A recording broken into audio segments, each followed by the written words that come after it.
അശ്വതി പാലേ ആ ഗ്ലാസ്സിലാക്കി കൊടുക്ക്. ആ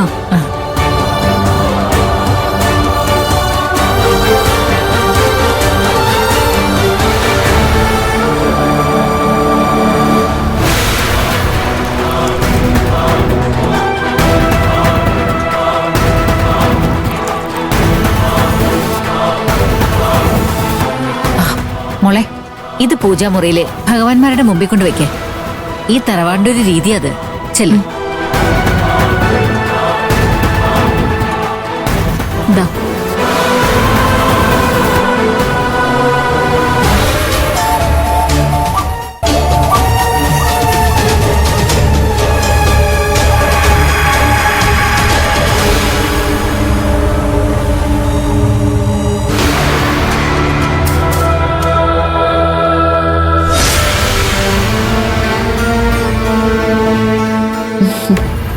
അതെ, അക്കുച്ചേട്ടനും ബാലമാമനും ലെമൺ ടീ ഭയങ്കര ഇഷ്ടാ.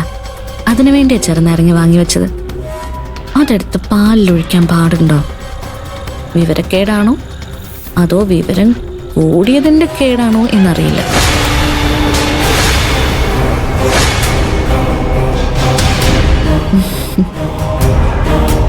എന്താ ശ്രേയ ഐസായി പോയ പോലെ? മുഖമൊക്കെ വിളറിയല്ലോ.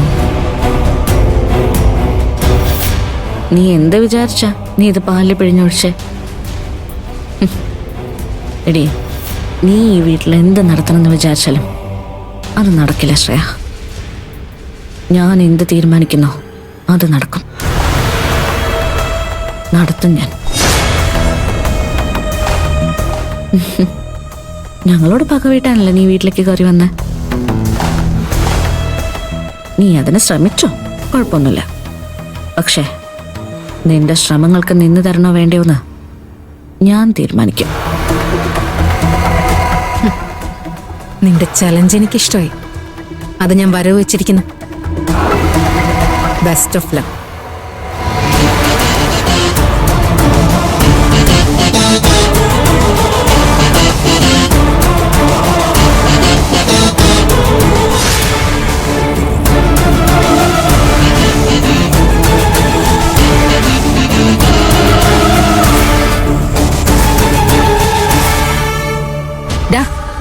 അരവിന്ദേ, തൂങ്ങി പിടിച്ചിരിക്കാതെ വാ. വാടാ.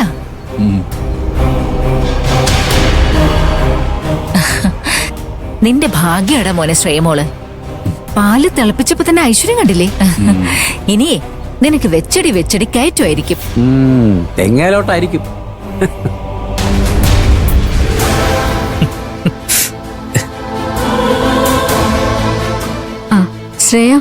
ശ്രേയ തന്നെ എല്ലാവർക്കും പാല് കൊണ്ടുവന്ന് കൊടുക്ക്. ശ്രേയയും കുടിക്കണം. സോറി, ഞാൻ പറഞ്ഞിരുന്നല്ലേ എനിക്ക് പാലിഷ്ടമല്ലെന്ന്. ഓ, അത് ശരിയാ. ചേച്ചി തന്നെ എല്ലാവർക്കും കൊടുക്ക്. ചേച്ചിയും കുടിച്ചോ.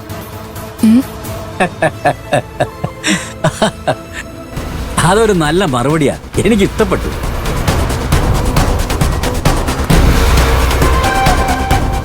അമ്മാവൻ അടുത്ത വെടിക്കെട്ടിന് തീ കൊളുത്തിയിട്ടുണ്ട്. ഇന്ന് ചായയും കിട്ടില്ല, പാലും കിട്ടില്ല. ചായക്കട തന്നെ ശരണം. കടം പറയാന്ന് വെച്ച ചായക്കടക്കാരൻ രാഘവൻ താടിക്കിട്ട് തട്ടും. അങ്ങനെയല്ല ശ്രേയ.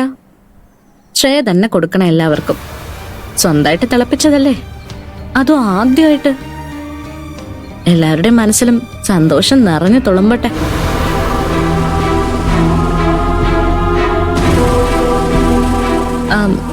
ശരിയല്ലേ കുച്ചേട്ടാ? കറക്റ്റ്.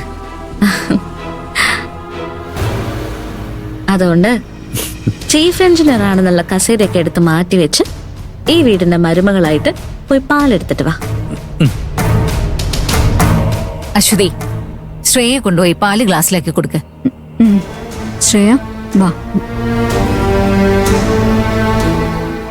വാ.